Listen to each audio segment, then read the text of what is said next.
Hi, this is Awadhesh और आप हैं मेरे channel stories by Awadhesh Kumar Upadhyay में।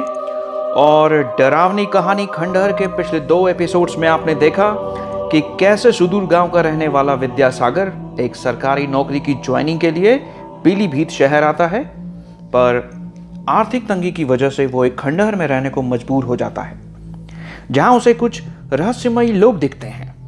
अपने दोस्तों से उसे पता चलता है कि वो खंडहर आत्माओं से भरा हुआ है और कई लोगों की जानें ले चुका है, मगर 1 महीने वहां रहना उसकी मजबूरी थी। वापस खंडहर लौटने पर उसे एक पुरानी जंग लगी हुई चाबी मिलती है, जो न जाने कैसे वहां आ गई। और रात को उसका सामना 4 विभत्स आत्माओं से होता है, तो वो अपनी कोठरी छोड़कर बाहर भाग जाता है। पर जब सुबह लौटकर वो वापस आता है तो उसे कुछ सोने के सिक्के चटाई पर बिखरे हुए मिलते हैं। और अब आगे की कहानी कुछ इस प्रकार है। सोने के सिक्के देखकर विद्यासागर की आंखें फटी की फटी रह जाती हैं। इसका क्या मतलब है? कौन लाया इन्हें मेरी कोठरी में? क्या यह उन 4 शैतानों का काम है जो कल आधी रात मेरी कोठरी में घुस आए थे? तभी उसे उस जंग लगी हुई चाबी का भी ख्याल आता है और वो सोचने पर मजबूर हो जाता है कि हो ना हो कोई तो राज है इस खंडहर में, और ये चाबी यहां खंडहर के किसी कमरे के ताले की है।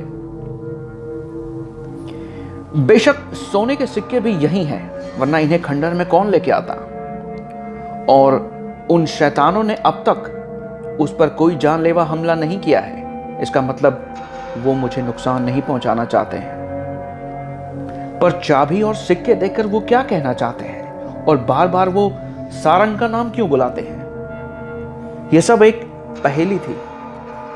काफी देर वो यही सब सोचता रहा, फिर मुंह हाथ धोकर चाय बनाई। रात भर जगे रहने की वजह से वो असहज महसूस कर रहा था। चाय पीते पीते उसे यह ख्याल आया कि आज स्कूल से छुट्टी ले लेते हैं और चलकर जरा खंडहर का मुआयना किया जाए। सबसे पहले विद्यासागर उस आंगन में गया जहां पानी भरा हुआ था, क्योंकि वहीं उसने उन 4 आत्माओं को पहली बार देखा था। वो पानी में उतरा पर सतर्क था, क्योंकि उसे इस बात का बिल्कुल भी अंदाजा नहीं था कि पानी कितना गहरा है। वो बहुत संभाल संभाल कर पैर से टटोल टटोल कर पानी में आगे बढ़ता जा रहा था। साथ ही वो चारों ओर का मुआयना भी कर रहा था। तभी बारिश शुरू हो गई और धीरे धीरे मूसलाधार बारिश से आंगन के पानी में हलचल शुरू हो गई। विद्यासागर भीग चुका था, पर फिर भी उसकी उत्सुकता उसे आंगन में आगे बढ़ने को प्रेरित कर रही थी। वो गांव का आदमी था। गांव के लोग बचपन से ही पोखरों और तालाबों में तैरने का अभ्यास करते रहते हैं, तो वह गले तक पानी में बेफिक्र तैरते हुए आंगन में आगे बढ़ रहा था। आंगन में कुछ जहरीले सांप भी थे, जो 1-2 बार उसके बगल से होकर गुजर गए और उसे पता तक नहीं चला। आंगन काफी बड़ा था और तैरते तैरते उसने पाया कि वहां एक हैंडपंप भी है जो आंगन के पानी में डूब चुका है। तैरते तैरते वो आंगन के उस पार की सीढ़ियों तक जा पहुंचा, जो पुरानी होने की वजह से ढह गई थी, पर जो थोड़ी बहुत बची थी वहां से होकर गुजरा जा सकता था। वो उन टूटी सीढ़ियों से आगे बढ़ा और उस पार दूसरी मंजिल में जा पहुंचा। पानी उसके शरीर से लगातार गिर रहा था। शायद आज सालों बाद कोई आंगन पार करके इस पार आया था।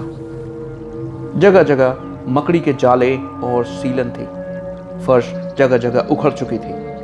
दरवाजे पर दीमक लग चुके थे। विद्यासागर की एक ही किक में दरवाजा भरभरा के गिर पड़ा।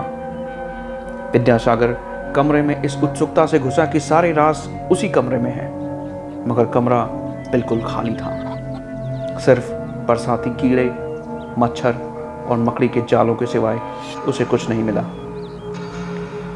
फिर वो अगले कमरों को एक एक करके देखने लगा, पर हर कमरे की हालत लगभग एक जैसे ही थी।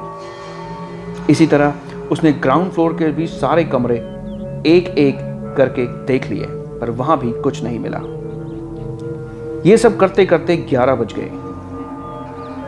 विद्यासागर थक गया था। पानी अभी भी झमाझम बरस रहा था। विद्यासागर को भूख भी लग रही थी, पर थकावट की वजह से वो आंगन की ओर की सीढ़ी पर लेट गया और उसे नींद आ गई। तभी किसी ने उसका पैर पकड़कर उसे आंगन के पानी में खींच लिया। वो समझ नहीं पाया कि क्या हुआ और थोड़ी देर में वो आंगन के पानी के अंदर की सतह पर था। वो पानी से निकलने को छटपटाता रहा पर निकल नहीं पाया। उसने पानी में नीचे देखा कि आखिर उसका पैर किसने पकड़ रखा है, तो पाया कि पानी में तो कोई नहीं था, मगर पानी निकलने के रास्ते में ढेर सारी मिट्टी और झाड़ियां फंसी हुई थीं। तभी उसने पाया कि जिसने भी उसका पैर पकड़ा हुआ था छोड़ दिया है। विद्यासागर भागकर पानी से बाहर आ गया और सांस लेने की कोशिश करने लगा, पर उसे जोर की खांसी आने लगी। जब वो सांस लेने के लायक हुआ तो गुस्से में उसने उस अदृश्य आत्मा को गाली दी और कहा, साले क्या चाहते हो तुम सब, मार दोगे मुझे क्या? पर पानी में किसी भी तरह की कोई प्रतिक्रिया नहीं हुई। पानी अभी भी तेजी से बरस रहा था। विद्यासागर भागकर अपनी कोठरी में चला गया, पर इस बात से अनजान कि जो कोई भी उसका पैर पकड़कर उसे पानी में खींच ले गया था, वो पानी में खड़ा विद्यासागर को देख रहा था। विद्यासागर ने जल्दी जल्दी में खिचड़ी बनाई और खाकर सो गया, पर जल्दबाजी में वो कोठरी का दरवाज़ा बंद करना भूल गया और गहरी नींद में उसे एक सपना आया। सपने में दृश्य उसी खंडहर का था, पर शायद वो तब का दृश्य था जब वो बिल्डिंग कभी सिंचाई विभाग का दफ्तर हुआ करती थी। लोग ऑफिस से छूटकर घर जा रहे थे। कुछ लोग बाहर की चाय की दुकान पर बैठे नाश्ता कर रहे थे। उनमें से एक ने कहा, अरे यार, ऑफिस के आंगन में बरसात का पानी भर जाता है, तो बड़े साहब ने ऑर्डर दिया है कि कुछ मजदूर चाहिए। मजदूर का बंदोबस्त कर पाओगे? तो दूसरा बोला, एकदम से अभी नहीं कर सकता सुजान बाबू, मुझे बस बात करनी पड़ेगी थोड़ा अपने आदमियों से, तभी बता पाऊंगा। समय नहीं है ज्यादा, बड़े साहब आग बबूला हो रहे हैं। कार्यालय के आंगन में नाव चल रही है उस पार जाने के लिए। जो भी खाली है मजदूर उसे बुलाओ, तुरंत डबल पेमेंट करेंगे। आज अभी एक मजदूर की जरूरत है टेम्परेरी पानी बाहर निकालने के लिए, समझ गए? सुजान ने कहा, तो सारंग को ले जाओ, ये टेम्परेरी रास्ता आज बना देगा, कल 3 मजदूर और भेज दूंगा, ठीक है? उस आदमी ने कहा, हाँ ठीक है, भेज दो उसे अभी। सुजान कहकर बाहर जाने लगा। और साहब, मेरा कमीशन? उस आदमी से हाथ जोड़कर मुस्कुरा के कहा। काम होने के बाद दद्दा, कहकर सुजान सारंग को लेकर कार्यालय के अंदर चला गया। उस वक्त आंगन में घुटने तक पानी भरा था। सुजान की बताई जगह पर सारंग ने छीनी हथौड़ी से रास्ता बनाना शुरू किया। उसे 2 फुट की उस दीवार में एक बड़ा रास्ता बनाना था जिससे आंगन का पानी वहीं से बाहर निकल जाए, जब तक एक प्रॉपर नाली न बन जाए। लगभग 4 घंटे की मेहनत के बाद एक बड़ा सा रास्ता दीवार में बन गया और आंगन का सारा पानी वहीं से बाहर निकल गया। आंगन की हर एक चीज अब साफ दृश्यमान थी। अब कोई भी आंगन से होकर उस पार दूसरी मंजिल तक जा सकता था। आंगन के हैंडपंप पर सारंग ने हाथ मुंह धुला और अपना मेहनताना लेते हुए सुजान से पूछा, साहब कल भी आना है हमको? हाँ भाई, नाली बनवानी है ना पक्की वाली, काम पड़ेगा, कल भी आना है तुम्हें, सुजान ने सारंग से कहा। मेहनताना लेकर सारंग पैदल अपने कमरे में चला गया। अगले दिन जब सारंग सिंचाई विभाग के दफ्तर पहुंचा तो वहां सुजान पहले से ही 3 मजदूरों के साथ खड़ा था और उनको नाली बनाने का दिशा निर्देश दे रहा था।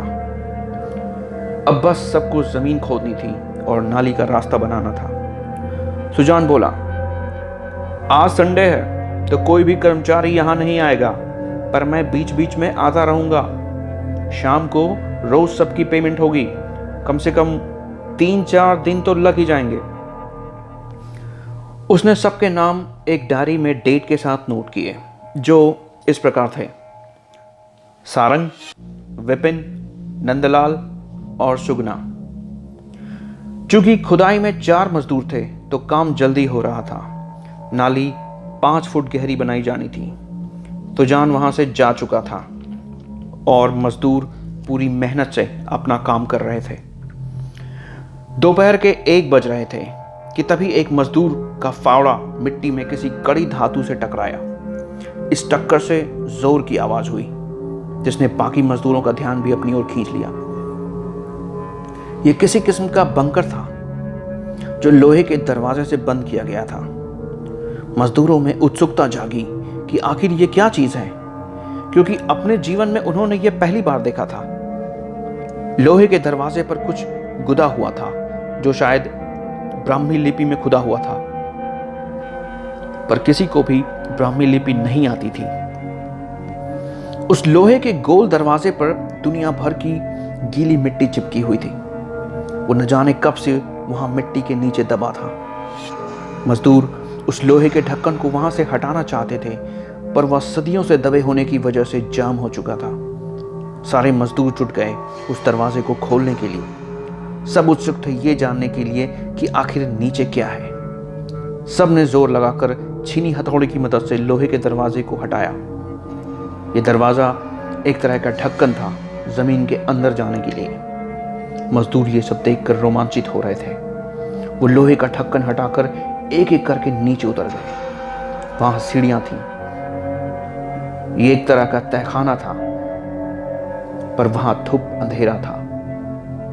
पीढ़ी के शौकीन मजदूरों ने माचिस निकाली और उसकी रोशनी में अंधेरे तहखाने को टटोलने लगे। इतने दिनों से बंद होने की वजह से तहखाने में जहरीले जीवों का निवास था, जिससे मजदूर अनजान थे।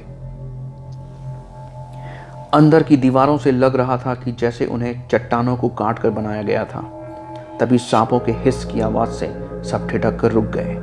उन्हें लगा कि यहां पूरी तैयारी से आना चाहिए, तो वो सब बाहर निकल आए। तभी सुगना बोला, जाकर ऑफिस में देखो कि कहीं कोई टॉर्च या लैंप वगैरह रखा है या नहीं। पर दरवाजों पर तो ताला लटका हुआ है, अंदर कैसे जाएं? विपिन बोला। तोड़ दो ताला, सुगना ने सलाह दी। पर सुजान बाबू आ गए तो क्या कहेंगे? नंदलाल ने पूछा। सुजान अभी नहीं आएगा, वो शाम को आएगा, सुगना बोला। पर ताला तोड़कर अंदर घुसना तो गलत बात है ना। हमको तो नाली की खुदाई के लिए बुलाया गया है। हम उस तहखाने में जाने की योजना क्यों बना रहे हैं? सारंग ने यह कहकर अपनी बात रखी।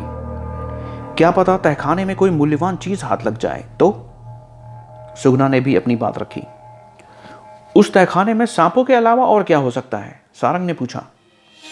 अरे भोले मानुष, क्या तुमने देखा नहीं दीवारों पर और उस लोहे के ढक्कन पर प्राचीन भाषा में कुछ लिखा हुआ है? मेरा दिल कहता है वहां जरूर कुछ मूल्यवान है। आज यहां कोई नहीं है। अगर हम वो मूल्यवान वस्तु मिल गई तो सोचो कि वो हमारी होगी और किसी को पता भी नहीं चलेगा। हमें फिर मजदूरी करने की जरूरत नहीं पड़ेगी। हमारा परिवार आराम से रहेगा। तो एक बार तहखाना खंगालने में क्या हर्ज है?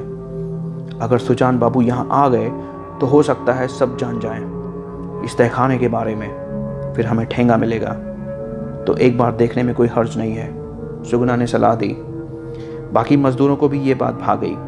तो ऑफिस के कमरों को ढूंढने की बजाय बाहर दद्दा की दुकान से मिट्टी का तेल ले आओ, तो एक मशाल बनाकर हम उसकी रोशनी में तहखाने का मुआयना अच्छे से कर पाएंगे, विपिन बोला।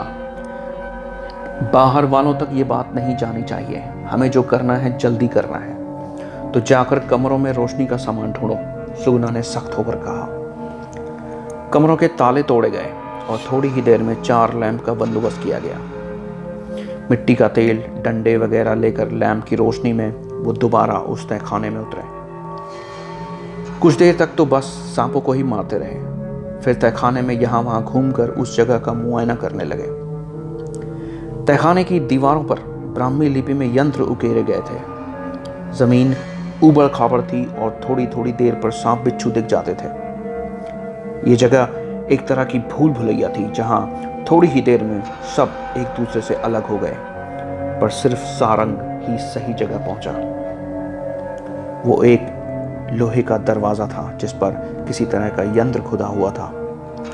सारंग ने जैसे ही उस दरवाजे को छुआ, वो खुल गया और बेशकीमती खजाना सारंग के सामने था। सारंग ने सोचा कि वो कितना भाग्यशाली है जो इतनी आसानी से इस विशाल खजाने तक पहुंच गया। उसने सोचा कि चलकर अपने साथियों को यह बताना चाहिए। तभी वहां एक साया प्रकट हुआ जिसने सारंग को रोकने का इशारा किया। सारंग डर गया। वो भौचक्का था कि अचानक ये कौन सा विभत्त साया प्रकट हो गया, पर उस साय ने झुककर सारंग का अभिवादन किया और कहा, हे राजाधिराज, मेरा प्रणाम स्वीकार करें और अपनी संपत्ति ग्रहण करके मुझे इस भार से मुक्त करें। सारंग एक कदम पीछे हट गया और डर के मारे पूछा, आप कौन हैं? मैं एक कूष्मांड हूं, एक तांत्रिक शक्ति जो आपने और इस मंदिर के पुजारी ने मिलकर जगाई थी। इस मंदिर और इस खजाने की रक्षा के लिए आपने कहा था कि जब तक मैं लौट कर ना आऊं इस जगह की हिफाजत करना। अब आप पधार चुके हैं तो मुझे लगता है कि अब मैं इस कर्तव्य से मुक्त हो जाऊंगा।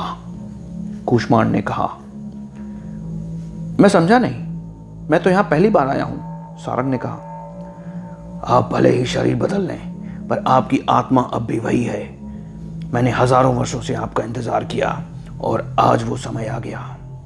कूष्मांड ने जवाब दिया, क्या? तो मैं आपके हिसाब से कौन हूं? सारंग ने पूछा।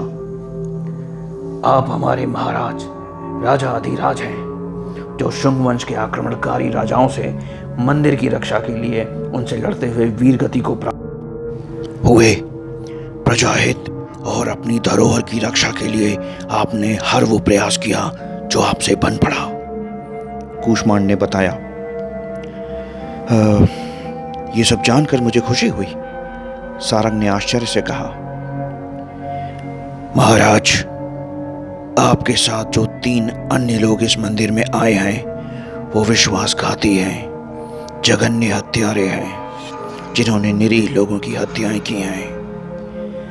आपके प्राणों पर संकट है। तो अब तक के लिए बस इतना ही। जल्दी ही खंडहर का चौथा भाग लेकर मैं आपके सामने फिर आऊंगा। तब तक के लिए नमस्कार।